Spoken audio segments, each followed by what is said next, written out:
Tonight, MPP majority in Parliament piles pressure on Speaker of Parliament to immediately recall the House from its indefinite adjournment hours after the Supreme Court declared as unconstitutional the Speaker's decision to declare some 4 seats vacant. The Speaker Bagbin has absolutely no choice now to comply. Tell Apawu and his followers to move back to where they originated. We expect that to be done without fail. We expect our colleagues on the other side, including Mr. Speaker, to respect the outcome of this case. It will result in a degeneration of our society and a destruction of our democratic order for anybody at all to refuse to comply with orders of the Supreme Court. Tonight we'll hear from a former acting Chief Justice William Atuguba, who insists this case should have gone to the High Court and not the Supreme Court. We would have said that they were wrong in coming straight to the Supreme Court, whereas the specific jurisdiction about this specific matter is lodged in the High Court.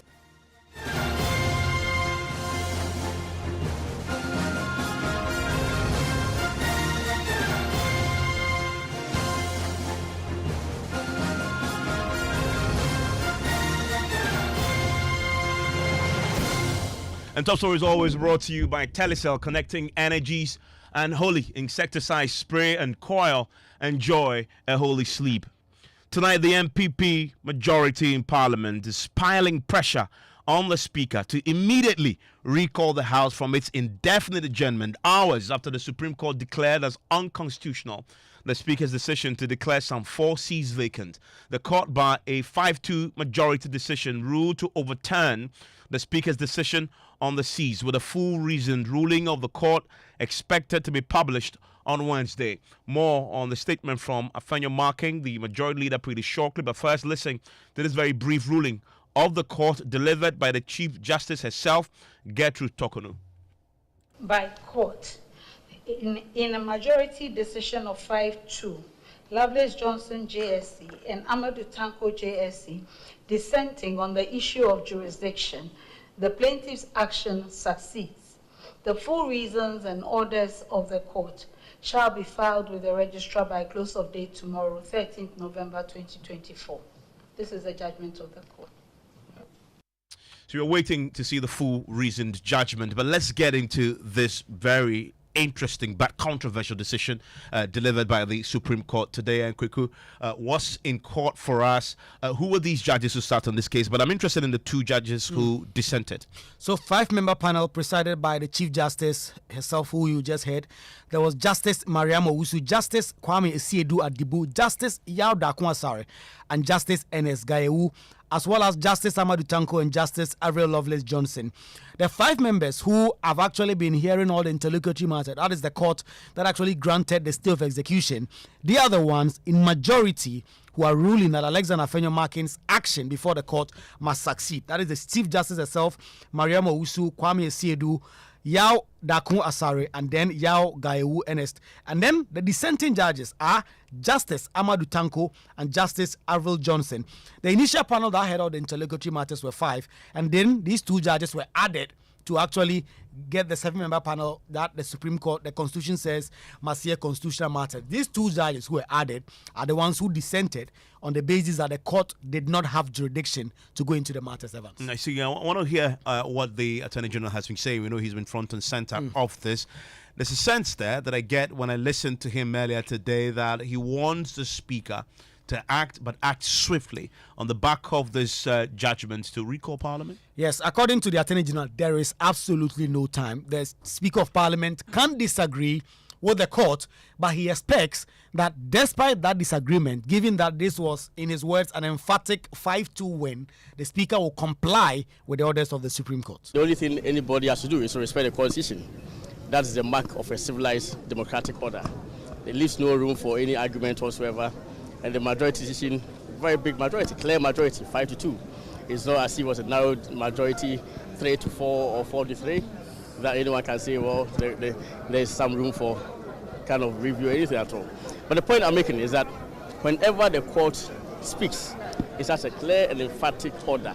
even if it's a very narrow majority, that's the decision of the court, and that decision must be respected. And I'm saying that it will result in a degeneration of our society and a destruction of our democratic order for anybody at all to refuse to comply with orders of the Supreme Court. And I think that's non-negotiable. It's something that we must all respect. I have heard some statements by certain political actors to the effect that the case ought to be withdrawn and that there ought to be negotiation and all that.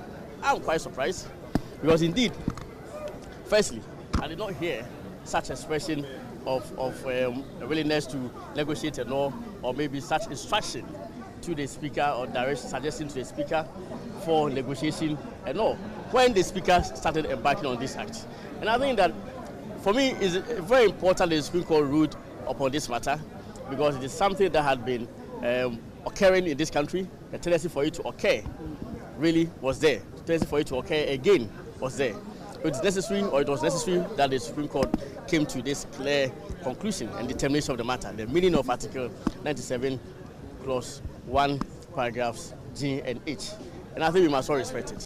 And if you pay attention to the Attorney General there, he delivers this thinly veiled jab at former President John Dramani Mahama, who recently on a campaign trail, when he met the clergy, has suggested that if he were the president today, he would have asked Nathaniel Markin to withdraw the case on the Supreme Court so he can supervise and superintend over mediation between the Chief Justice herself, the courts, and obviously the Parliament, but also among members of Parliament on both sides on the matter.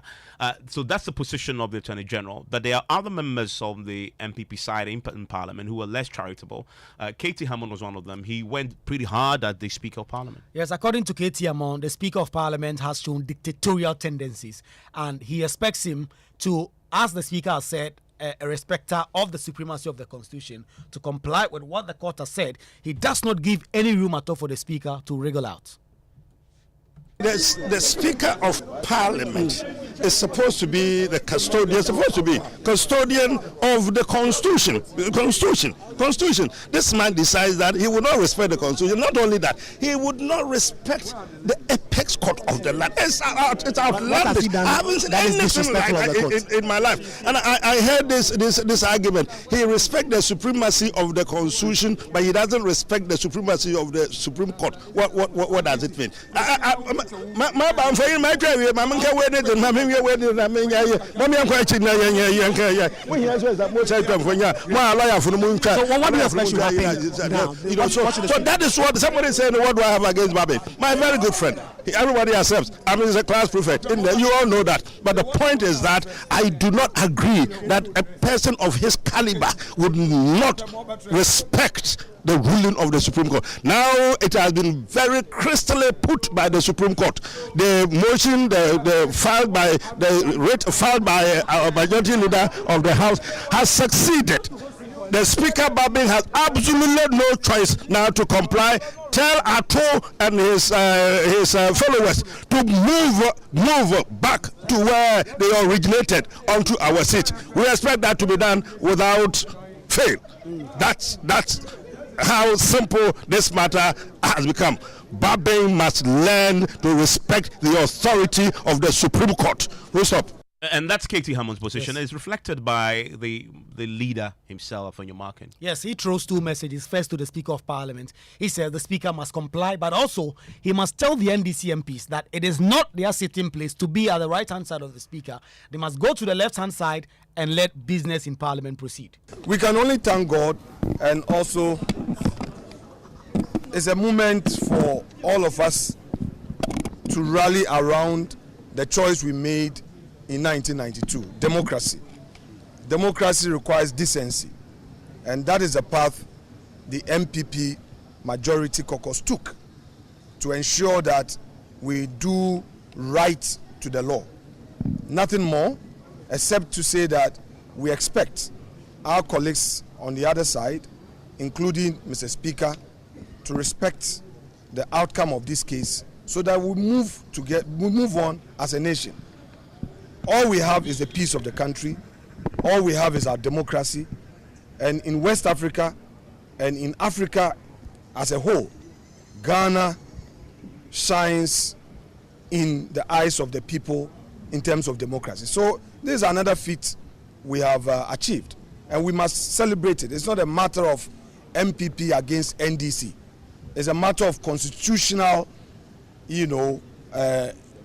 interpretation, and the court has given its verdict. We should all respect it and move on. Thank you very much. I think do you expect the Speaker to recall Parliament on its own volition, giving this emphatic? Let the lawyers deal with the issues of law. I think that all we want is peace in the country, and we chose peace, and today we've achieved peace. So he didn't want to be emphatic when you were asking that question earlier, but there's a statement out subsequent to this interview where he's more categorical what he wants out of this. Well, yes, he says, to the Right Honourable Speaker, I reaffirm my utmost respect for your office and your distinguished service to our nation. This judicial interpretation of the Constitution should strengthen the democracy of the country.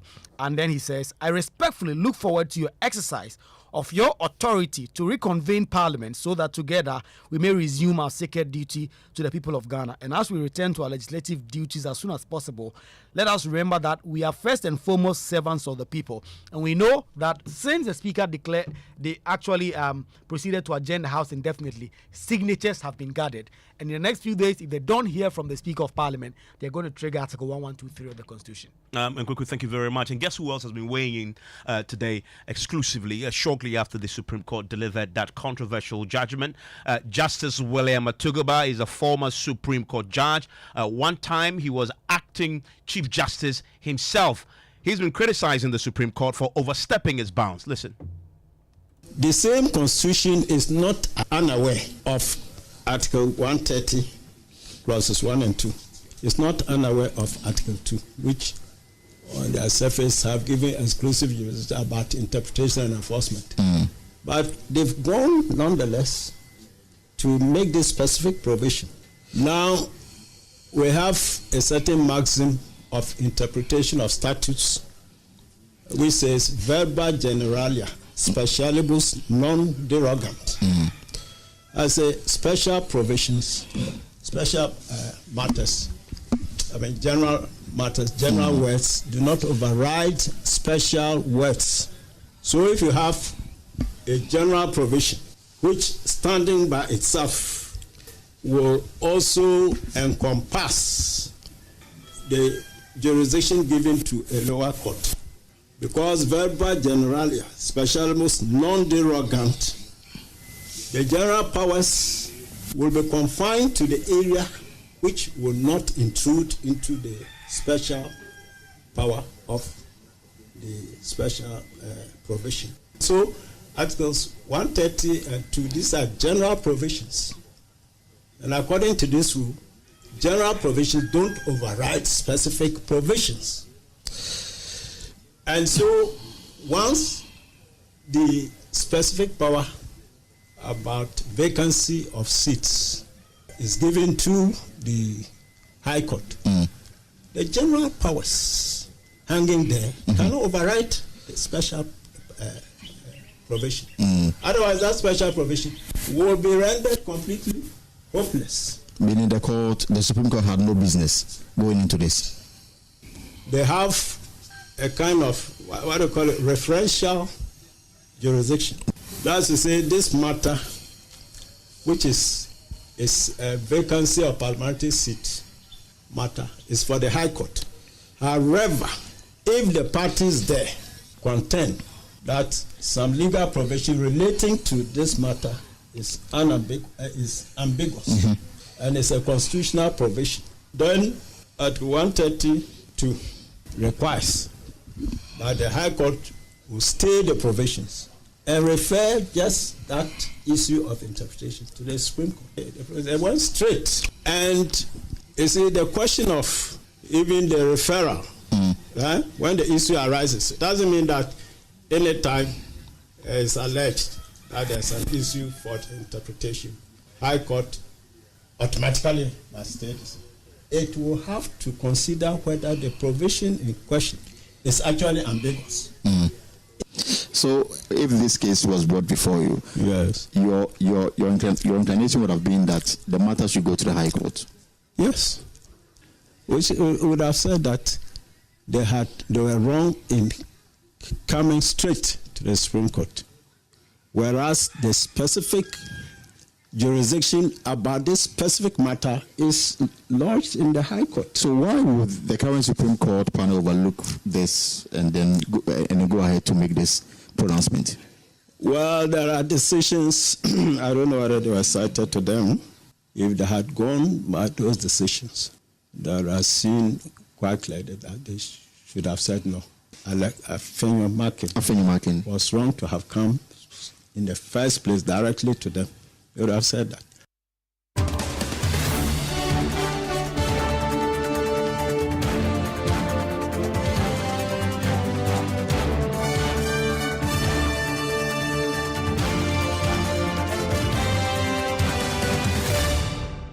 Well, there's a lot to unpack for you. Let's do that now. I want to be speaking right now to Frank Davis, who's the chairman of the Constitutional and Legal Committee of the MPP. Also joining me is Ibrahim Mutala Mohammed, is the MP for Tamale Central. Martin Kwebu is a private legal practitioner, also joins me on the line right now. I want to go to the MP pretty shortly, right now, in fact, Ibrahim Mutala Mohammed. So you've heard both the Majority Leader, the Attorney General, but also Katie Hammond say next time Parliament is recalled, he expects the minority side, your side, to return to your seats and leave their seats for them on the majority side of the House. On the back of this judgment, that will happen. You will sit in your minority seats, won't you? I'm not too sure whether the Supreme Court ruling was on where the NDC or the MPP is. Maybe I need to be educated.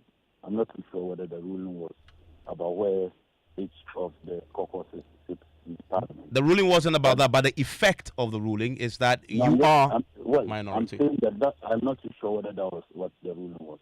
In any case, I heard Honorable Afinya Martin saying that they are for peace, that decency, and respect to the Constitution. Listen to those who are talking about decency.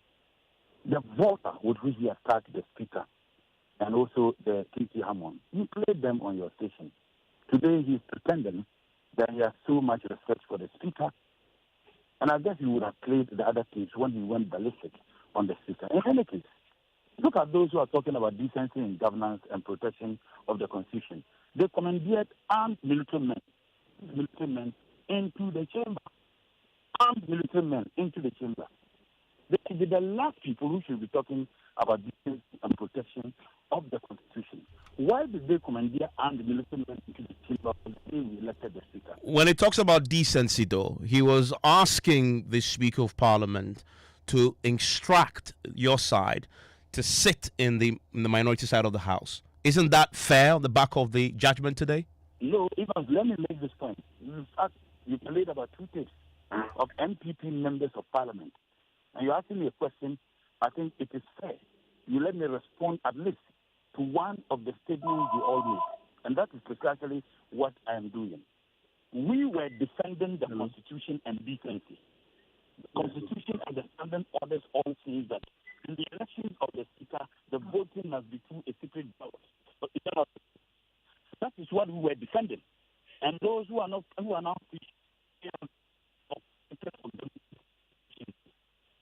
in the quest to violate the Constitution and the standing orders. And when we refused to allow them to do what they wanted to do, they commandeered armed military men into the chamber. They should be the last group of persons who will be talking about decency and governance and the need to protect the Constitution of the Republic of Ghana. But in any case, all of us, LBC members of all of the constituencies, our focus now is how we can penetrate this election. After they succeeded in causing financial loss, and when the Speaker did not do any wrong, they went and attacked him and insulted him, mentioned him, called him all sorts of names. Today, they are not talking about decency. And in any case... Yeah, let's return. You've spoken a lot about the decency comment, but let's return to the actual implications of this. This is just on the back of a Supreme Court judgment, which said that the decision by the Speaker to declare those 4 seats vacant, which armed you with of course, what you believe to be the authority to declare yourself the majority side, which really caused a controversy, that now has been reversed completely. You return to the minority side, and I'm asking you, because that is really the implication of this judgment, will you be sitting in your seat when Parliament recalled? Do you have a majority party in Parliament? Well, the MPP side is a majority side in Parliament. Why are they majority? Because they are 137, then they have the independent candidate on your side. They've always been. Is the independent member a member of the MPP? I mean, it's not even a debate, is it? I mean, Afenyo Markin has always been the majority leader, and there's a reason for that. He's been addressed as such by the Speaker. The Speaker in his ruling, when we had this problem, the independent member of Parliament agreed to sit and voting with them. It doesn't make him a member of the NPP. I mean, that's a matter I don't want to really get because it happened almost 4 years ago. I'm talking about what happened right now. And before all this happened, this controversy around vacant seats, Afenyo Markin was the majority leader. Case Forcing was the minority leader. So this was a settled matter. Of course, the last few weeks had thrown in a bit of the confusion there. You sat in the side of the majority. I'm asking you whether you return now to your side. Evans, I'm asking whether by the Constitution and the standing orders and by what we have in Parliament, do we have a party that has more members of the other political party in Parliament? Well, that's not a subject that is up for debate now, is it? Because it's settled. Exactly. I mean, your side is in a minority. We agreed to sit, and is there a constitutional provision that says that majority sits on the right, minority sits on the left? Is there anywhere in the Constitution that says that? Okay, so for clarity, do I hear you say, as far as you're concerned, nothing has changed? If Parliament was recalled today, you will still sit in the majority seats? Don't give interpretations or put words in my mouth. I have just asked you a simple question. You said that NPP is the majority, and I'm asking you, by the numbers we have, do we have a party that has majority seats in Parliament? The answer is big no. The independent member of Parliament agreed to sit and in voting with NPP. It doesn't make him a member of the NPP. Well, my question is a simple one. I really am not interested in going into the debate around who is minority majority, except to go to the implications of this. First, do you expect the Speaker to recall Parliament immediately, as your opposite side is calling for on the back of the judgment? You're asking whether we would... You expect the Speaker to recall Parliament immediately? Even that is a decision that the leadership of our caucus and the party would take, and when we get to the bridge, we will cross. I'm grateful, Ibrahim Mutala. Thank you very much, MP for Tamale Central. Let me bring in the two lawyers into the conversation now, Martin Kpebu and Frank Davis. Mr. Davis, I want to start by putting to you something that Justice William Atuguba just told us exclusively on the back of the judgment delivered by the Supreme Court. He says the Supreme Court was wrong to even entertain Afenyo Markin's case in the first place because he should not have gone to the Supreme Court as his first forum. He should have gone through the High Court. And if the High Court had determined that there's a matter of interpretation, then they would have sent it up to the Supreme Court. Do you agree with that position? Good evening to your esteemed and cherished viewers. In the first place, we have just been handed a judgment this morning. The justices, the Chief Justice intimated that the full reasoning for the judgment would be available by the close of business today. So as I sit, I don't have the benefits of the reasoned judgment. I can only talk on the pronouncements that were made. So that is the first point for you to know. Secondly, Justice William Atuguba, very, very respected former Justice of the Supreme Court, acted so many times as Chief Justice. I would rather, with the greatest of respect to him, I would rather that in the best tradition and dictate of the bench, of which he was once president and acting Chief Justice, the Supreme Court have handed a judgment, a 5-2 majority. Two of the justices have dissented and have said that the proper forum should have been the Supreme Court, the High Court. 5 justices of the Supreme Court have also held that the proper forum should be the Supreme Court. I would have wished that at least Mr. Justice William Atuguba would wait for the reasoned judgment before coming up with this pronouncement. You see, it doesn't do our justice system any good. Of late, every matter concerning the Supreme Court, he comes to speak. He was a former justice of that bench. And I find it worrying. Honestly, I find it very worrying. I respect him a lot. And I find it very worrying. In any event, I am at a loss. Why Mr. Justice William Atuguba is not commenting on why the Speaker failed to file any statement of case before the Supreme Court. But isn't he entitled not to defend himself if he so chooses? Why is that an issue? Please. There's nothing like he being entitled not to defend himself. There's nothing like that. But there is. I mean, I had the Attorney General argue forcefully that he shouldn't even be joined to this case, that he has no business being part of this case because it's the Attorney General who must be representing the Parliament. That was made before the judges, before the Supreme Court. The Supreme Court did not accede to that. Oh, so you disagree with that position expressed by the Attorney General? I said the learned Attorney General said so, but the Supreme Court did not accede to that. That was why Kadiosori, who was lawyer for the Speaker, was ordered by the court to file his written submissions and memorandum of issues. So you disagree with the AG on that then? I'm not disagreeing with anybody. I'm saying that the Chief Justice, the bench of the Supreme Court, did not accede to that submission by the learned Attorney General. That is why the court ordered that Kadiosori, who was at all material times lawyer for the Speaker, should file his statement of case and memorandum of issues. So don't let us even go into whether I agree with the learned Attorney General or not. It is a moot point. It does not really matter. All I'm saying is that if, at the end of the day, Kadiosori or the Speaker was of the opinion that they had nothing to state before the court, I would have thought that as participants of that court, Kadiosori goes to the Supreme Court always. Even a courtesy of a letter or something to the court that we do not intend to file our written statement of case or the memorandum of issues. That would have been the case. That would have been perfect. You go to a court, the court grants you a favor. Because on that day, if you are listening to it, the court wanted to give its judgment on a Friday. And the court took into consideration a number of days that the Speaker had to respond. And they were given a return date. So if for one reason or the other, my good friend Kadiosori had not been instructed at that stage by his client to file a statement of case, I would have thought that in the same way that the Speaker wrote a letter and added the positions of the court and returned those letters, those positions to the court, he would have done the same thing by communicating that I don't intend to be a party in this matter. I don't intend to file a statement of case. Then the case can proceed. In it, you see, the matter that is being canvassed as to whether it's a High Court which has jurisdiction or is the Supreme Court which the matter should upon. It was that point which will have been canvassed by the Speaker.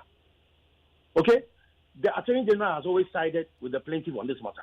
There is no denying the fact that the Attorney General has agreed with the position taken by the plaintiff.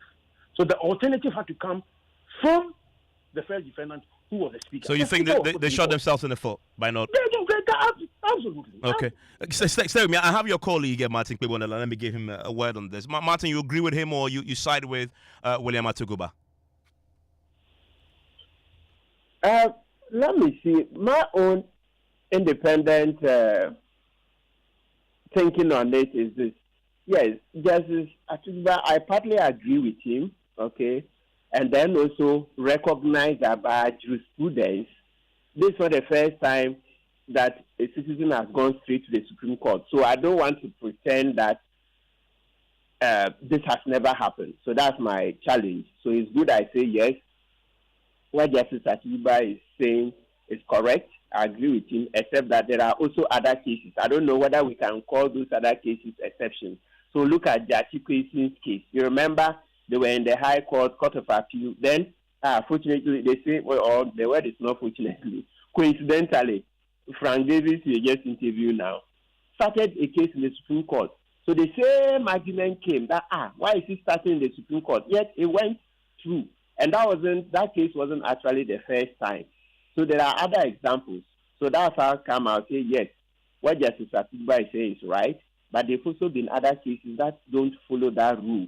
So you see why every day, when I say every day, it means each time this topic is raised, that's the vacation of the 4 seats, it comes down to the people we've chosen as Supreme Court judges.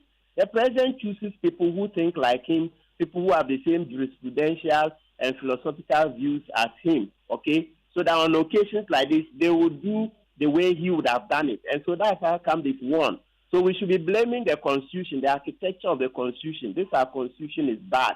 We have to take away the powers of the president to nominate Supreme Court judges to Parliament, the powers of the president to appoint the Chief Justice in consultation with Council of State, blah, blah, blah. That's what we need to do to get true separation of powers. That as for what the judges have done, like I said, we have different philosophical schools in the law, right? And different ways of interpreting the Constitution. So what the judges have done is one school of thought. So those of us who are disagreeing belong to another school. So once we have those differences, then we see that, so what has caused this problem? Then it means that let's look at the appointment. A president will appoint his friends, family and friends, people he's comfortable with. So let's take away that power. Because right now, the way our constitution is designed is like buy one, get one free. Buy one, get one free. What I mean is that you buy the executive, that's you campaign to become president, then you get to control the judiciary. Let's do away with that system. Let's reconstitute the Judicial Council. Take away the 4 nominees of the president. Take away people from the armed forces because their commander-in-chief is the president. So somebody coming from the armed forces, his commander-in-chief is the president. So when he's on the Judicial Council, he's looking to the president. What is my commander-in-chief saying? Yeah, I mean, and those are sweeping, I guess, constitutional changes that must happen. But immediately, though, what is the immediate implication of this particular judgment on the controversy and the impasse we've seen in Parliament? I expect that the Speaker will dig in his heels. That is to say, they will all, and the NDC also dig in their heels. That's to say, they will not defy the Supreme Court, but then they will play by the book, play by the rules. So the main problem we'll be faced with is that when sitting resumes, every time they will be raising issues of quorum. And at this time, most of the MPs, the MPP MPs, they are in the constituencies because you can see there's a wind of change. A lot of the MPs are going to lose their seats. So they are in the constituencies trying to safeguard their seats. So they may not come into Parliament. So the biggest challenge Apawu Michael faces is how to marshal his different forces, how to bring back all these charges into the chamber. It's difficult. So the better approach is for Apawu and his other leaders to go and negotiate with the NDC, go plead with them, cut a deal so that the NDC would soften down their approach, go plead with the speaker so that issues of but bottom line, you expect, and two things have been said already on the back of this. One, Speaker recalls Parliament because that matter now is dead, settled by the Supreme Court. There's no confusion about majority minority. And secondly, when Parliament is recalled, you expect the Speaker to direct that the MPP MPs must sit on the majority side of the aisle and the NDC sit on the minority side. You expect that to happen? Oh, that's a given, Evans. Okay. That's a given. Well, you're speaking to Mutala, you don't get the sense. You don't get the sense that it is. Last week, it was going to be done, but they didn't have the numbers. Evans emphasized the fact that Apawu didn't have the numbers. So they came to throw red herrings. Hey, we hear there will be fire. We hear there will be mayhem. They are all untrue. Okay, Martin, thank you very much. And a very, very quick word to you, Frank Davis, on that immediate implication. We've heard the Attorney General, we've had the Fanyo Marking all say immediately this should pave the way for Parliament to be recalled. Is it as simple as that? If you ask me, yes. I mean, at the last time that Parliament was approached to reconvene, the Speaker did the honourable thing by reconvening Parliament. I will only say that when matters happen, and it's brought to a definitive conclusion. I mean, the Supreme Court is the highest court. The Nigerian court is the apex court of the land. If the Supreme Court has handed a judgment in a matter, I don't think it lies in anybody's place for us to split hairs and say this or that. I listen to the Member of Parliament.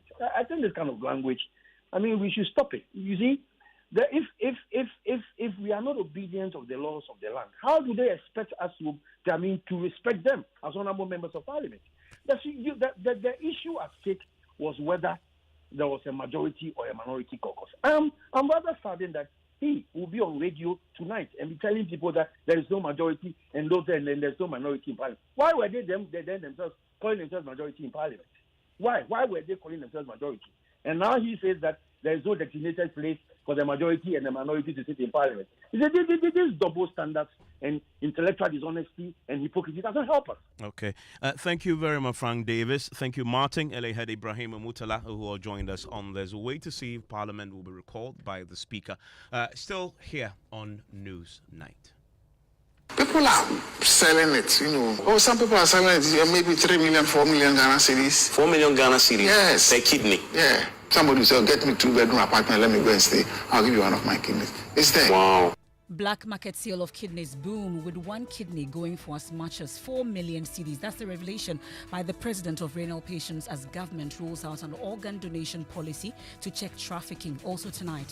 When I hear that someone on the list is that, I ask myself, so will I also die? 13-year-old Rosemary Boedu giving another chance at life as she receives $25,000 free of charge from Ibrahim Mahama for the much-needed kidney transplant. As soon as my boss, Mr. Ibrahim Mahama, attention was drawn to the video, he quickly instructed we go ahead and make payment for the procedure to start. Then by 9 a.m. this morning, we've done the payment.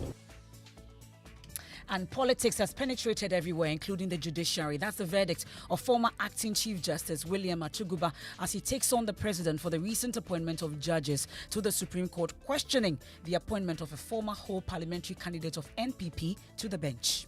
This judge is taken from the High Court straight to the Supreme Court. I don't think he has even done 3 years in the High Court. I'm not aware that any decision of his has been published in any law report. Also tonight, Electoral Commission sparks fresh controversy after the reassignment of over 800 affected voters affected by the closure of some polling stations which failed to meet the required voter threshold. Details of the much sought after voter summaries as the NDC questions the decision of the EC. The issue about the polling stations which do not exist again. This is the first time they are announcing it, and I'm sure you, the media, have taken notice of that. This is the first time. So if we hadn't asked, all these things wouldn't have been up. We would have been going to elections knowing certain polling stations exist.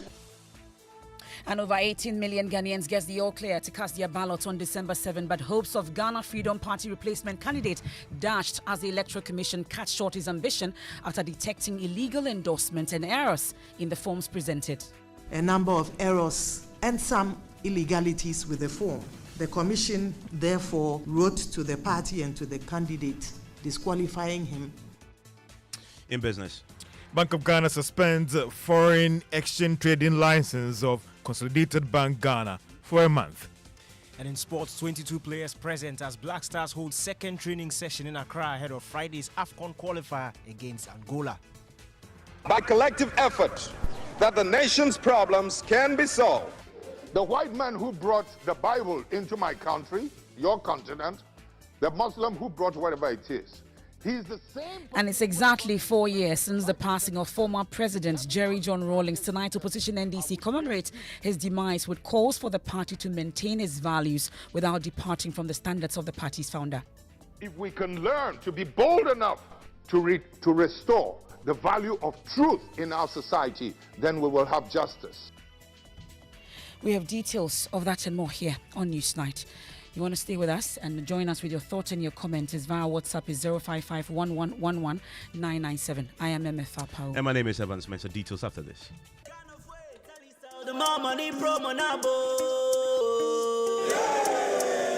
Everybody likes money, but what do we like more than money? More money! Join the Telecel More Money promo and win money, more money, and even more money. Simply opt in for free and reload your mobile and broadband and be the lucky winner of the 1 million Ghana cedis grand prize. Also win cash prizes of up to 3 million Ghana cedis in the daily and weekly draws. Opt in for free by dialing *500# or send WIN to 500, or you can opt in on the Telecel Play app. The more you reload, the higher chances of winning in the Telecel More Money promo. Keep loading, win, and be a millionaire. Telecel. Connecting energies. Terms and conditions apply. This promo is regulated by the NLA on the Caritas Lottery platform. Couldn't sleep at night. Mosquitoes will be whining my ears. Bugging me all night long. Till I got a remedy. Now I'll be spraying them away with holy insecticide spray. I go spray them away with holy insecticide spray.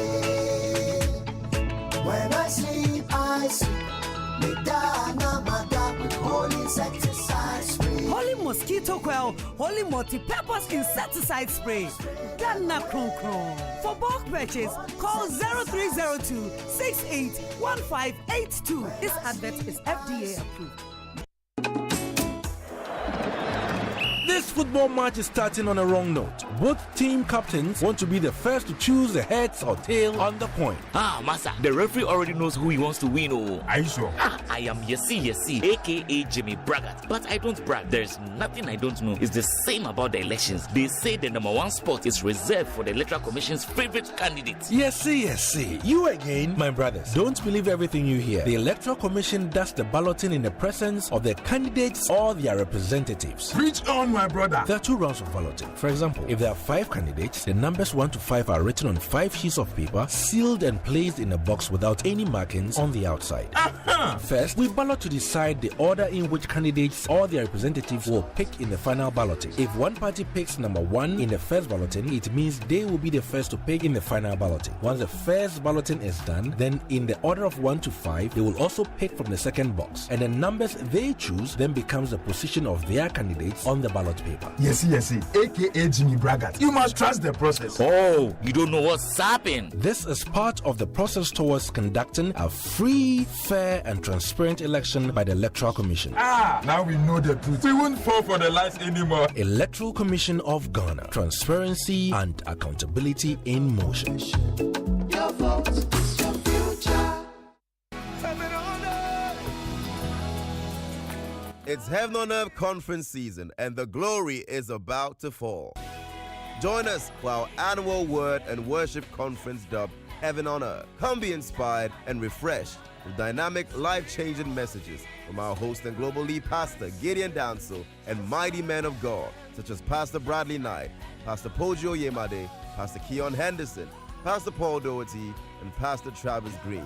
Leading worship will be the sound of our house, EWC Live. Sessions are from 6 p.m. each night, from Wednesday through to Friday, and we crown it all on the 24th with Conference Sunday at 8 a.m. and 10 a.m. in the morning, our worship night at 6 p.m. Location is the EWC Prayer Fact, Jowulu, next to the Allied Heights, and it's absolutely free. There'll be free buses as well at key vantage points. For more information, 055-100,002. We can't wait to have you at Heaven on Earth Conference, brought to you by the Empowerment Worship Center, where God lives.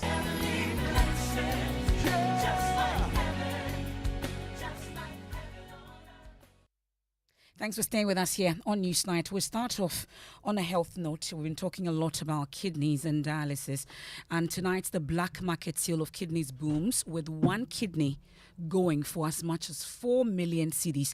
That's the revelation that came up last night on PM Express when President of Renal Patients Association, Bafo Kojo Ahinkra, appeared on the show. According to him, many of his members are looking for alternatives, especially on the black market, as funding their dialysis treatment continues to strain them of all their resources. Well, the story is not entirely different from 13-year-old Rosemary Buedu looking urgently for $25,000 for a kidney transplant. Well, we know that she was diagnosed with end-stage kidney failure at a time when most children are filled with dreams and aspirations, age 13.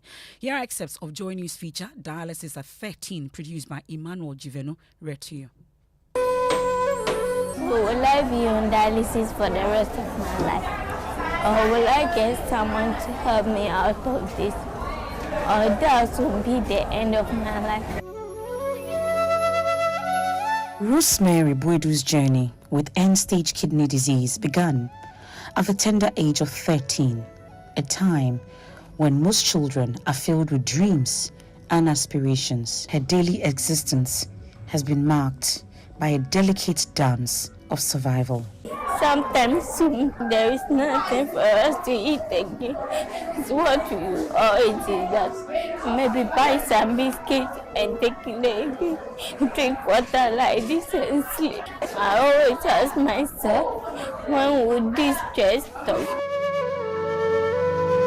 Kidney transplant is often the preferred long-term treatment option. Transplant may offer the possibility of restoring kidney function and improving quality of life compared to ongoing dialysis. Unfortunately, Rosemary and her mother have been pushed to the very edge of society. For now, I I need help for transplant. My mother cannot afford that money. My father cannot.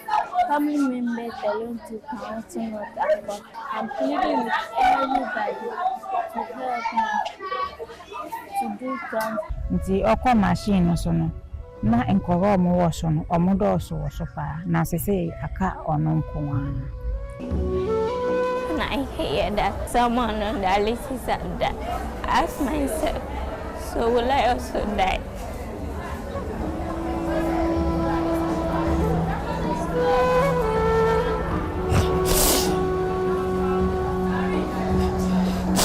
Manuel Giovanni's report for Joy News.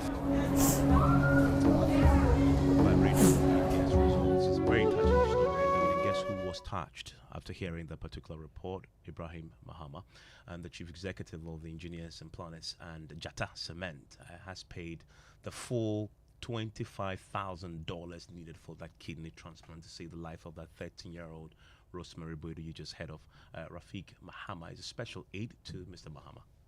As soon as my boss, Mr. Ibrahim Mahama, attention was drawn to the video, he quickly instructed we go ahead and make payment for the procedure to start for our daughter. So I quickly contacted the Joint News team to notify them that this is the instructions coming from my boss, Mr. Ibrahim Mahama. Then by 9 a.m. this morning, we've done the payment. We wish her a speedy recovery. We hope that the procedure goes well, everything goes well. And I mean, there are so many works that we do, but because this one is more media centered story, that's why it's out there. But we do a lot of philanthropic work out there, both education and other sectors. And Mr. Ibrahim Mahama has that kind heart towards humanity. Then we always reach out to those in need, and we try to help them as soon as possible. Then we wish our daughter a speedy recovery, and we hope that everything goes well. So that's Rafiq Mahama there speaking for Ibrahim Mahama. And of course, at this point, we also thank you to Ibrahim Mahama for that support, very timely. But the bigger issue for tonight also is that there's a boom of the black market when it comes to the sale of kidney in this country. Indeed, in the case of Rosemary, the mother is ready to donate her own kidneys for her. But in the case of many other patients with kidney challenge, they're unable to find it. And so then what we're now learning is that individuals in the black market are taking advantage of that space and selling kidneys, looking for the kidney, harvesting it, and sometimes just selling it at as much as 4 million CDs. For somebody to even to give it his kidney to, people are selling it, you know. People are selling the kidney? Yes, indirectly. People are doing it. In Ghana? In Ghana, people are doing it indirectly. But normally you're supposed to get a bloodline. Like your brother, your mother, something like that to get. But now, you know, the country is hot. People need money. So if I can live on one kidney, some people don't mind if they check. How much are they selling it for? Oh, some people are selling it maybe 3 million, 4 million Ghana cedis. 4 million Ghana cedis? Yes. Per kidney? Yeah. Some people are doing it. We give it to you. You check once you do the labs and you are compatible, it's ready to give it to you. You give it to him. Somebody will say, get me 2-bedroom apartment, let me go and stay. I'll give you one of my kidneys. It's there. Wow. Yeah, it's there because, you know. So you buy the 3 million Ghana cedis kidney, and then you have to now go and pay for the procedure. Yes. Because you're doing a story where this 13-year-old needs $25,000. Yes. For the procedure. Yes. Not the kidney, but the procedure. Yeah, the procedure. That's a lot of money in terms of. That's what I'm saying. For 10 years now, if I'm to sit down, calculate even the erythropoietin injection alone that I have bought, the BP medication that I have bought, and I calculate that money, I could have done transplant way back. So that's the president of Renal Patients Association, Bafo Kojo Ahinkra, there speaking on PM Express. Evans, did he get to mention where exactly they harvest these kidneys and where exactly they sell? So from his account, individuals themselves, so because a person may be desperate, if you are looking for the kidney, they can donate one of their own kidneys to you, but they'll sell it. I use the word donate. They actually sell it to you between 3 to 4 million CDs, and that is unregulated. And if there are, reports out there about people actually then harvesting the kidneys illegally, taking advantage of people just so they can sell it on the market. Can you imagine if it's costing 4 million CDs? a lot of people will do a lot just to have that kidney out on the market, because the people who are desperate, the people who actually have the money to do the procedure, right? But they can't find the kidney that much.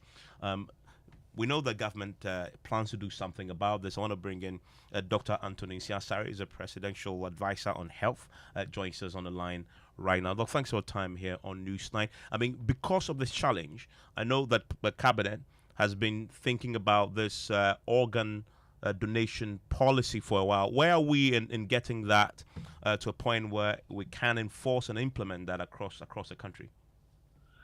Thank you very much, Ivan. Yes, I think I heard what you are talking about kidney harvesting and black market early yesterday. I'm not aware where they are doing the harvesting and how they are doing it. But as you rightly said, chronic renal failure, like other non-communicable diseases, other chronic diseases, is becoming a burden for us because of one, living longer. There's also lifestyle changes and others. So what government is doing is that we plan, and it's in our MPP manifesto, that we want to pass the policy that has been on the table for some time, which will go through stakeholders, or is going through stakeholders consultation, the cabinet approval to the next parliament, so that we pass a law which will guard tissue and organ donation, storage, and transplantation. And once you have this law passed, it's going to be the guiding principle for any organ transplant. So before you donate your organ, you go through education, you go through a system, and then where it will be stored. Some people will be readily available also after education to also donate it freely in case of an accident or any other thing. It's not only kidneys, but even the cornea. There are people in this country, professionals, who can do cornea transplant for people to see again, even skin. And the same thing for those who are doing in vitro fertilization, what we call the testing babies. They are all tissues. The heart, the lungs, the kidneys, everything, so that we can have storage places. Maybe Kolebu is storing this, Konfanoche is storing this, Tamale stores maybe skin, this one stores cornea, and then we will then regulate who gets it and when the person gets it and how they get it. And this will be the way that will minimize or will stop any black market here. Because doing black market for organ black market here is a very serious offense. And I believe that when there's a law like this, it won't happen in this country. Or even if it happens, we will get the corporates and then do whatever you want to do to them. The big question then is, how soon will this materialize? We're looking at timelines for this. We're all thinking that we could have gone through this law by this parliament. But this parliament has a few days to go. So we believe that it will be one of the first things to be passed into law during the ninth parliament. Well, when we hear about these organ, black market issues, most of the time people attribute it to certain countries like India, amongst others. I'm surprised you're also saying that this is the first time you're actually hearing it when you're on PM Express last night. But I'm sure since then you've been finding out about how prevalent this situation is as we speak in Ghana. What did you find? So I can't fathom what he's talking about, because I don't know who is doing that. Because I know people go to India, or some people come here to do organ transplantation, especially a kidney transplant. They normally use their relatives, either a close friend or close relative, but I'm not aware. And I don't think any of the doctors who are doing the transplantation are aware that apparently these kidneys are bargained and then paid for 4 million Ghana cedis. I'm not aware of that. Maybe my old friend Ahenkwa will be able to tell us if somebody has charged him 4 million to give his kidney to you. But normally people use either their mothers or their brothers or close relatives to give them their kidneys. Because everybody has 2 kidneys. If you are okay and then you can give out one of your kidneys, I don't believe that people go out there looking for people to sell their kidneys to them. I know, as you rightly said, in some other countries, but in Ghana, I don't think it's as rampant or is happening as that. Because only few kidneys transplants are done in this country. They come, they do a few of them and go away. And maybe some people go with their relatives or people that are going to need kidneys to India to do it. And they are not as many as that. But in our system, what you want to do is that now that we have a center of excellence in Kolebu, there's nephrology and urology center, they can then also set up kidney transplants, even not only for Ghanaians, but also for people in the sub-region. Well, also, Dr. Nsiasare, the issue about, there's a big announcement that we've been hearing over the weekend about the extension to private hospitals and the cost of dialysis treatment, amongst others, which will be absorbed by government starting December 1. I want to quickly find out about the piloting that was done over the period. What would be your assessment of what you were able to do, you'd say? I think so far it has worked so well, because I haven't seen any of the health institutions complaining about reimbursement of the patients that they see. And health insurance is telling us that they are not even getting the actual figure that they put there, which is about 400 patients in a month. So far, so good. It has saved a lot of lives. And yesterday, the president of the Dialysis Patients Association also said it. It has brought them a lot of relief. And this is why we believe that we should extend it and then give to all the other patients. And then we look at also the private sector, if how much they are charging, and do you negotiate with them? If somebody continues to go there and then wants to maybe a co-payment by them, so be it. But for public facilities, it's going to be done for all kidney failure patients who are on dialysis. Most of the time when such policies are rolled out, the issue is about the payment that will have to go to the facilities that are rendering these services. Let's talk about the piloting. Have we made all payments so far before we start the rollout on December 1? Yes, so far I haven't heard anybody complaining that they seen the patient and they have not been reimbursed. How much has it cost us for this piloting so far? The budget was, if I remember very well, because I was the chairman of the committee, I think, if I'm not mistaken, it is 40 patients at 491 times the past 6 months. So that's how it comes to about 4-point-something million or something.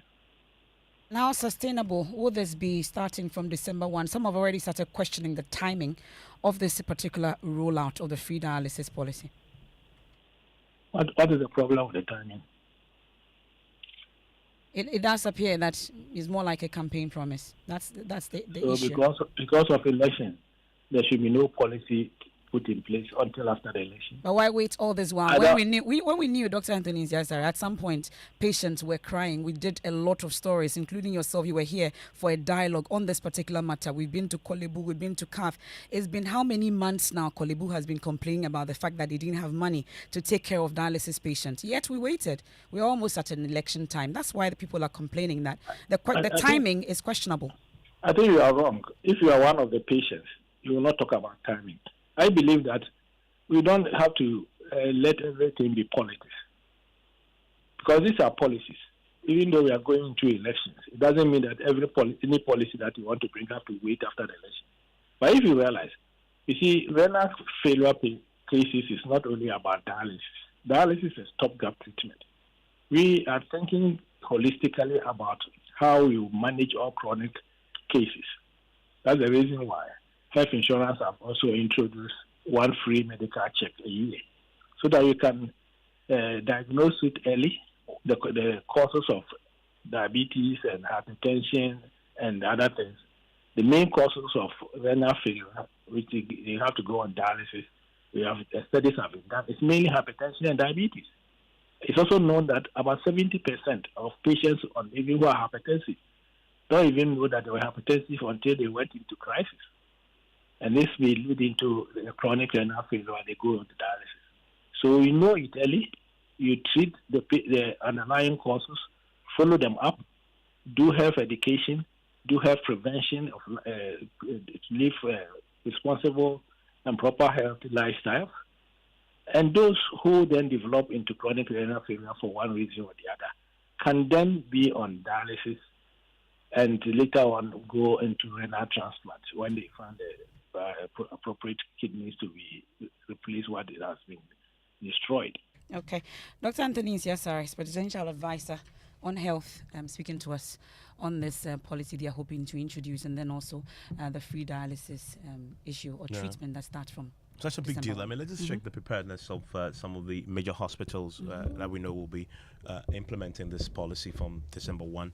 Dr. Yao Parilabi is a Deputy Medical Director at the Confanoche Teaching Hospital, joins us on the line right now. Doc, thanks for your time here on Newsnight. First off, you participated in that pilot. Have you been fully paid for the services you rendered? Good evening, Evan. Can you hear me? Loud and clear. Right, thank you.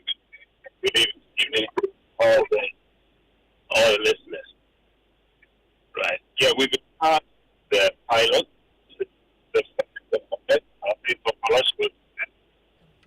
Yeah, apologies there. Let's get him on a better connection. The line has some feedback there, and then we can hear him. But maybe the phone, it has a radio on also that needs to be put off. Once we get him on the line, we'll get clarity on that. And I know many of you are looking forward to this taking off. We just want to get clarity for you how the hospitals themselves are preparing for the takeoff of this free dialysis policy across the board. Now, the CDD fellow on health, Kwame Sapasudu, who was also on the show, is questioning the timing of the free dialysis rollout, which you have asked Emefa on to the special advisor on health on that particular subject. We'll hear pretty shortly from the Confanoche Teaching Hospital Deputy Director who will join us now. I believe he's on. Okay, we'll get him pretty shortly. George Jaffe is joining me with business also on the very latest from the world of business. And we'll also be hitting the campaign trail pretty shortly. In the meantime, listen to, we can now speak to Dr. Yao Parilabi, who just reconnected with us. Hopefully the line is better. Now, Doc, can you hear me, sir? Hello, yes, good evening, Evan. It is better, yes. I was asking you if you've been fully paid for the services you rendered. All right. I think your first question had to do. You asked whether we were part of the pilots. Yes. Were you? Yes. Confanoche Teaching Hospital has been part of the pilot. We were the first to roll it out. Where we have three categories of patients. We have the 18 and below, 18 years and below, 19 to 59 years, and then we have the 60 years and above. And these three categories have been receiving dialysis free since the 1st of August. Have you been fully? Have you been paid fully, reimbursed by the National Health Insurance Authority? We have been paid. Payments are ongoing. So in terms of whether payments are up to date, I need to cross check with finance department. But payments have been coming because we've been sending claims and the National Health Insurance has always, sometimes comes back for us to clarify certain things. And then after that, when they are satisfied, they effect the payment. How much does it cost you so far? That would be difficult to say. Yes, because I can only get those figures from finance. Based on the arrangement and the commitment by the National Health Insurance Authority to pay as and when you submit an invoice to them, the government is rolling out the free policy from December 1. This is going to cover all renal patients who will choose to come to Confanoche. Are you ready for this? This rollout is certainly going to put us under more pressure because when the current arrangement that is running was introduced, we saw our numbers climb up. Now, for Confanoche, currently we have 7 dialysis machines, and then we have for adults and 2 for children. But we don't have too many children on dialysis, so we have 7. So when what the government has announced is going to start on the 1st, we are going to certainly see our numbers go up some more, and this will certainly put us under a lot of pressure. And the hospital is making efforts to increase the number of machines we have. We just recently received 2 machines donated by the Ghana Airport Company. They arrived on last Saturday. The hospital has also purchased 4, which are yet to arrive, and we are expecting another 2, which are also donations. But currently, as I speak, we have 7 machines that are working. So we really need more machines, and we are hoping that the government will support us, just as they've done recently. I think I can mention Kolebu, who were given 30 dialysis machines, and we have 7. And if you look at the number of patients that we see in our catchment area, we certainly need more help. We actually now have a refurbished dialysis unit that is empty, and it can take about 24 machines. So the 7 machines we are using now are located in a smaller unit, which is now serving the patients who come for dialysis. And let me ask you bluntly: without the additional machines, can you take off December 1? It's going to be difficult. Thank you very much. That is the Deputy Medical Director at the Confanoche Teaching Hospital speaking to us about the takeoff of the full free dialysis treatment policy from December 1. Dr. Yao Parilabi, thank you very much. And George Jaffe, as I said earlier, is with me. He has business. What's the latest, George? Some sanctions against Consolidated Bank? Yeah, when it comes to their license to operate or undertake foreign exchange transactions, they've been suspended for 1 month, effective November 26th, for a month period. They can't undertake foreign exchange activities for that period, according to the Bank of Ghana. And economist Professor Lord Mensah describes City's recent recovery as expected, but wants government to do more to support the Bank of Ghana's efforts. The business news on Newsnight is brought to you by MTN Business. Welcome to the new world of business. Kingdom Books and Stationeries, Interstanks and Pepsodent, Herbal and Charcoal. Man, I heard there's a new app on the streets that does it all for you. Really? How is that possible? Charlie, I also could not believe it too. But I downloaded the app and I'm telling you, I was able to chat with my friends, make video calls, and... Well, we know of many apps that can do that. Oh, let me finish, la. I was also able to listen to the latest songs, play games, and read the latest sports news. For real? Yeah, and I can send and receive money from the app. Amazing, no? What's the name of this app? It's called Ayoba. Ayoba? Yeah, Ayoba. Get Ayoba, your all-in-one app that lets you chat, call, share, play, pay, and listen to music all in one app for everyone. Enjoy Ayoba with MTN and download the Ayoba app today. Everywhere you go.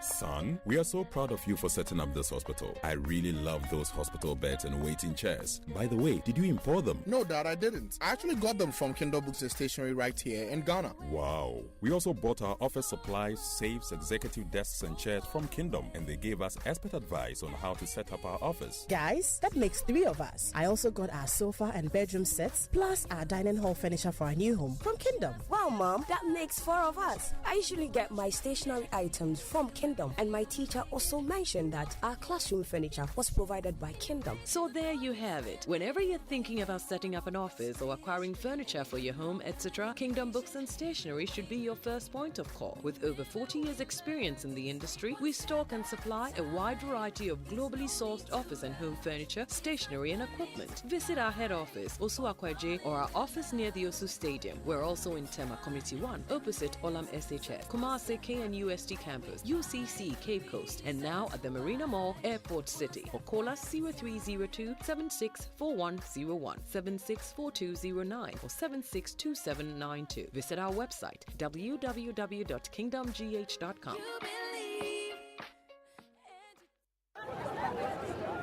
Choboy! Yeah. We have a new leader in town. OBRNT. Amanfo. Madam was Sibebre. When him say my baby, maybe mama more charcoal for whiter teeth. More charcoal. Not only that, maybe mama lemon. More lemon. Zinc for fresher breath. More zinc. And fluoride for stronger teeth.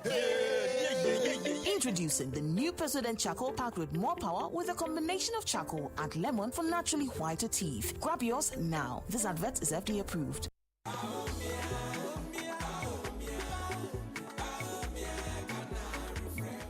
From the classroom to the lab, from the village to the city, the NPP's commitment to education is building a brighter Ghana. Free SHS isn't just about free tuition, it's an investment in Ghana's future.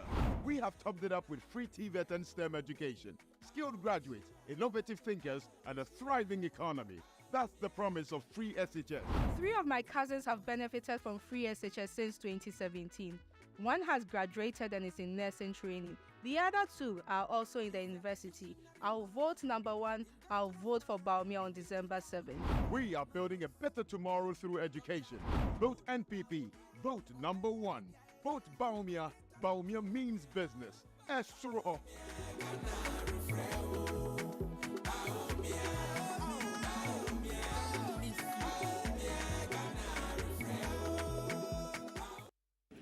Businesses know how important it is to create a productive and supportive working environment by investing in employees' health. With a leading international track record, Apex Health Insurance is licensed to provide medical insurance services to corporate organizations and SMEs. We also have international LH Blue cover and TPAs to cushion you. Multinational companies, factories, and government agencies, focus on your business while Apex Insurance takes care of your health. Visit Apex Health Insurance office at Zion House, Boundary Road, Shiashi, Kumasi, opposite Prempeh College, Sofo Line, and Takrady Market Circle. For further inquiries, call 0501-562-962 or 0501-552-495. Apex Health, your preferred health insurer. The luckiest star 712 hash. Luck is everywhere for everyone, yeah. Here's to the friends who dialed star 712 hash and found no regrets. To the investors who struck gold. To the health workers who diagnosed luck with precision. To the tough guy who couldn't hold back his tears. To the passionate fan who couldn't contain his joy. To the seamstress who turned her hard-earned stitches into a bundle of happiness. And now, here's to you. Your next big win is right here. Luck is everywhere for everyone.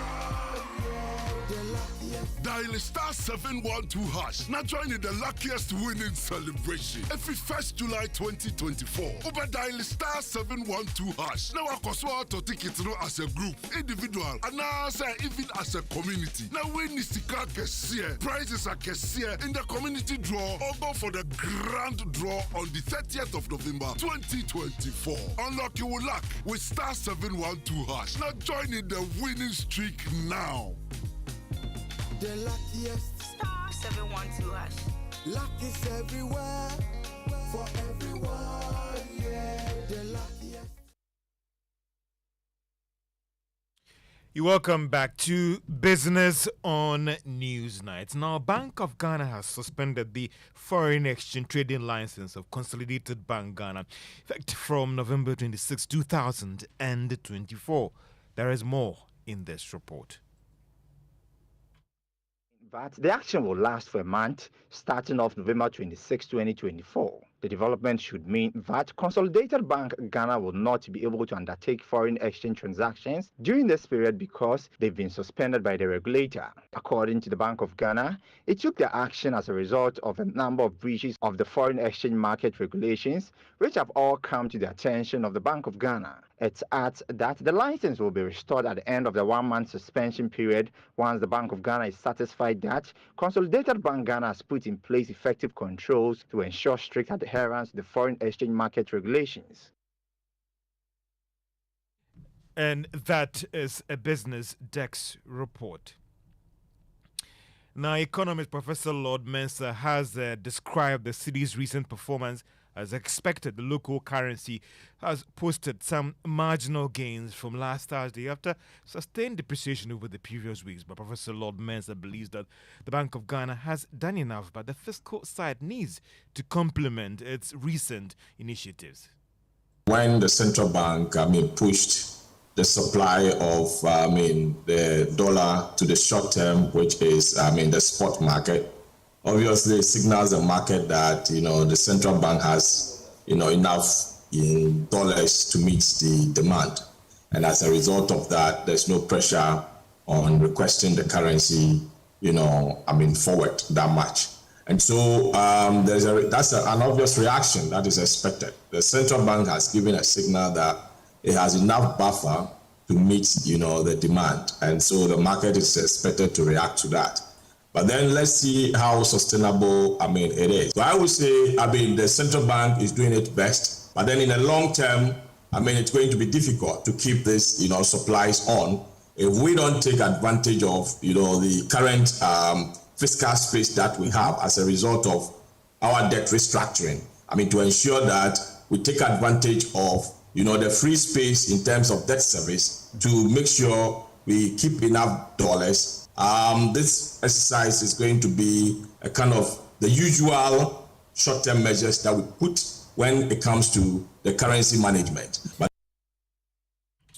And that is economist Professor Lord Mensah. Now, Chief Executive of Delex Finance, Joe Jackson, says he doesn't expect the Bank of Ghana to reduce its policy rate anytime soon. The central bank from November 25 this year began its regular meetings to review developments in the economy and announce a new policy rate. However, some industry watchers are pushing for a reduction in the policy rate to help deal with the high cost of credit. But speaking to Joy Business at the Bank of Ghana Stakeholders Forum on Collateral Enforcement, Jackson noted that the October inflation hike might make this difficult. Look at the inflation rate, which is rising. That should tell you immediately that it's this. First of all, any further reduction will not happen. What will most probably happen is there will be a hedge to say, let's hold and see what happens. Remember, the food inflation is rising in September. Now that should scare you and I, because September is one of the periods where the harvest has happened, things should be much cheaper. If food inflation is happening in September, what will happen in February? And remember that even referring to our earlier discussion about high rates, the rates of inflation we have in this country also make for the high rates that we charge. All around, because who will give you money if inflation is going to wipe out this money? Joe Jackson is Chief Executive of Delex Finance. In a bid to position Ghana as a destination choice for business process outsourcing in Africa, the German Corporation and the Ghana Investment Promotion Center and its partners have launched the Business Outsourcing Service Association of Ghana. This will enable Ghana to tap into the global business processing outsourcing and also market itself as a better place when it comes to attracting these investments. Speaking at an event in Accra, Chief Executive of the Ghana Investment Promotion Center, Yofi Grant, said this should also help in creating more jobs in Ghana. Today, as we speak, total revenues expected from the BPO business globally is about 0.49 trillion US dollars. Now, even if we were just to take 1% of that, that's in the billions of dollars. And it might, exceed even what we get from cocoa and from timber and from gold and all that, if we build it up as an industry in the economy. Yofi Grant is Chief Executive of the Ghana Investment Promotion Center. Now, the Ghana Stock Exchange is partnering some financial technology firms to open up the market for more offshore investment. Managing Director of the Ghana Stock Exchange, Abinamwa, disclosed this to Joy Business after a short ceremony to celebrate the 34th anniversary of the Ghana Stock Exchange. So some of the fintechs, some of the partners we are working with are associated with our stock brokerage firms. So IC Securities, Data Bank, and a few others, FinCap Securities, many of the banks, etc., are all partners that we've given access to our system to be able to link their system and provide these tools to investors or create these opportunities for investors. There are also local fintechs like Second Stacks that we've again verified, provided access to our system, and today on the Second Stacks platform, investors can trade from Ghana in Nigeria, Kenya, soon to be announced, hopefully BRVM. But this is a Ghana fintech that we worked with from Ghana Stock Exchange and facilitated their access to additional African markets. And we want to do more of those. Abinamwa is the Managing Director of the Ghana Stock Exchange. It might be a good time to look at the market and how things fare today. If you are a shareholder in GCB, each share that you are holding was up by 5 pesos to close at 6 Ghana cedis, 30 pesos. That also of ETI was up by a peso and it's now closing at 25 pesos. And that's all for business on Newsnight. Back to you, Emefa, or back to you to our sports presenter. Yeah, so Mr. Cranton is here with the very latest. Hello. Ivans, let's jump straight into the stories. And 14 players joined in to take the overall number to 22 players who took part in the Black Stars training session in Accra earlier today. Jordan Ayew, who will captain the team during the international window, Fatah Isahaku, Enes Nyama, and Lawrence Atizigi are among those who joined in today's session. Fullback Ebenezer Annan is expected to join the team later tonight ahead of tomorrow's flight to Luanda, Angola. Ghana will take on Angola on Friday in their penultimate AFCON qualifier. Still, the Black Stars head of communications for the Ghana Football Association, Henry Asante Chum, has confirmed that the team is unlikely to receive external visits from persons of influence due to time constraints ahead of Friday's qualifier. It's something that came up this morning in our normal technical team meetings. Unfortunately, we do not have time on our hands. Today's training is the first one. Tomorrow they will train, and then Wednesday we'll do light training before we depart for Angola. So we do not have enough time to go through all those pleasantries that we normally take the team through when they are in camp. So as things stand, the simple answer to your question is no. Head of Communications for the GFA, Henry Asante Chum, bringing an end to sports. Back to you, Evans.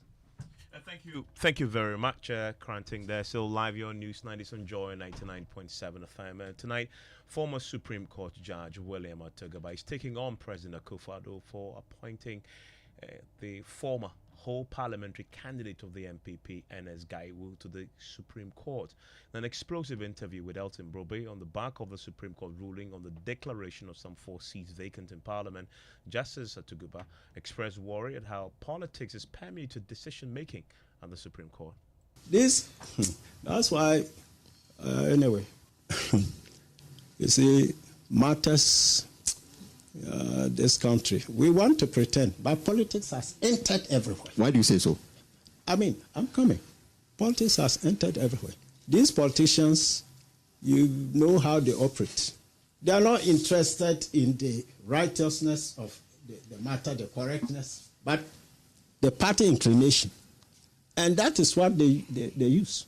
So even somebody can know clearly that what he's standing on is wrong, but he will push it. And, a court is a court. If you persuade it for whatever reasons, I don't know, it adopts your view. The process is such that there are checks and balances. Why would people think that because certain judges have been appointed by the president, they will toe towards the line of the government in question? Well, let's take one example. I've nothing against that judge. As a matter of principle. Right. This judge is taken from the High Court straight to the Supreme Court. I don't think he has even done 3 years in the High Court. I'm not aware that any decision of his has been published in any law report. What then so qualifies? And this person was MPP parliamentary candidate for whole constituency in 2020, I think. Yes. Now, there are so many other judges. In fact, during the trial, the lawyer for the speaker requested that he be allowed to recuse himself. Yes. The chief justice ruled against that. Yes. Because he was there to interpret the law, in fact, not to toe the line of any political party. Oh, but, I mean, you can, therefore, what you are saying, if you go by that, then no question of bias can ever arise in relation to any officer. Is that a realistic thing? These forces come to play. Now, as I've said, why must that person be hoisted like that? What particularly qualifies what? Over and above his seniors in the High Court, in the Court of Appeal. What is there? 10 years of practice and above? 10 years of practice. In what way has he so distinguished himself? You have people who are over 20, 30 something years experience. I mean, let's look at the brass tack facts of a matter and advance ourselves. Because theoretically, anybody can argue anywhere. That's why pretentious positions can be taken and justified in the face of obvious incongruity, dishonesty. There's the trouble. So the danger here for you is that politically exposed persons add to the perception of bias as it relates to the Supreme Court and the judiciary as a whole? Definitely. But let me qualify it this way. It's not everybody who has been involved in politics who can be necessarily politically minded. Right. I can say, by speaking for myself, somebody like the late Akoto Apawu, of blessed memory, I can say that as far as I'm concerned, even though he was in the president's chambers, he was his lawyer in the election petition 2020, if I had my way and that man was interested in going to the Supreme Court, I would have appointed him, because if a legal issue he will look at it professionally. Can trust Akoto Apawu to do that. There's another lawyer. If he currently is a member of parliament, I've never known him, I've never seen him except on social media. Apia Kubi. Yes, Apia Kubi, a member of parliament for Asante Achin. Yes, such a person. If I had my way and he was interested in the Supreme Court, I would put him there, because he's a brass-tack MPP, but very objective-minded. Very, very objective-minded. But why do you think that the Justice Gawu is not objective? Oh, well, it depends. Look, this man has manifested a certain background. So that's a former acting Chief Justice, also the Supreme Court Justice, William Atuguba, there, interacting with my colleague Elton Bobi. That full interview on the pulse is available on all our social media platforms on the Joy News channel. We'll bring you more of that subsequently. And just before we head out, it's official. 18,774,159 Ghanaians have been given the all clear to vote in the December election, as the Electoral Commission has released a final breakdown of the voter register. However, the release has already stirred some controversy after the reassignment of over 800 affected voters by the closure of some polling stations, which the EC says that should not meet the threshold. My colleague Michael Ashali has been monitoring events at the Electoral Commission today following that meeting. Let's start with the total number of voters on the final register. You've been talking about it, but they've been giving some breakdown in that particular statement. What does it say? So, Emefa, what we know is that of the 18,774,159, 131,478 of them will be special voters, possibly yourself and Evans Mensah and all those in our newsroom. And then, well, I don't know for Evans Mensah, but again, we have 1,870 people who we are told are without biometric data. Okay. The NDC tells us ordinarily they should have been the missing voters list, but they've changed the name to that. So if you add these two together with the transferred voters, you get what we have, the absentee voters list. And already, some of the parties have concerns about the figures? Yes, well, the NDC, for instance, tells us that if today's meeting didn't happen, and without this particular breakdown, we wouldn't know exactly this closure of polling stations that have come through today. You can listen to the Deputy Director of Elections and IT, Rashid Tanko, explaining this to me. I was grateful to thank them for bringing that one, but it fell short of the original summaries. And then that's why we asked for. And clearly, they know it. That's their job. That's why they were silent about it. Mr. Tanko, so have you now taken your final voters register? Yes, I've requested. They say I should wait for it. They are bringing it. But are you satisfied? And almost days ago, just last week Wednesday, when you came here for the final voters register, you asked for some documentation. It's taking close to 5 days to get you that document. Are you satisfied now with the breakdown that they've given you? Well, we have taken notice of it. We've studied it. We've made relevant requests again on the list that they have provided. You will see that they've talked of some 884 missing absentees, and due to non-existence of certain polling stations. I mean, this is a revelation they have made in their letter. So we want to get information on that. Based on that, we can come out whether we are satisfied with what they have presented or not. They will keep the party's name, candidates and everything on the paper. Nothing will change. Do you have any questions about that? You don't think that it will disturb the voting part? But well, anybody who thumbprint on the Okeadon will become a rejected ballot. And Evans, we know that 12th November 2020, at exactly 10 a.m., it marks the demise of Ghana's former president, Jerry John Rawlings. And today, the opposition NDC has been commemorating the passing of its founder, with various speakers calling for party members to adhere to his values and standards. We'll bring you more from that event subsequently. That's it for Newsnight. I am Emefa Apawu. And my name is Alban. I will leave you with just a clip from Jerry John Rawlings, as we've missed him. And then right after that, we'll take you live to the British Council Hall, where we'll be listening to CDD's Continue Akremu lecture. You want to stay for that. Very riveting conversation just about to play out there. Stay with us here on Joy 99.7 FM. The National Democratic Congress, the NDC, commemorated the 4th anniversary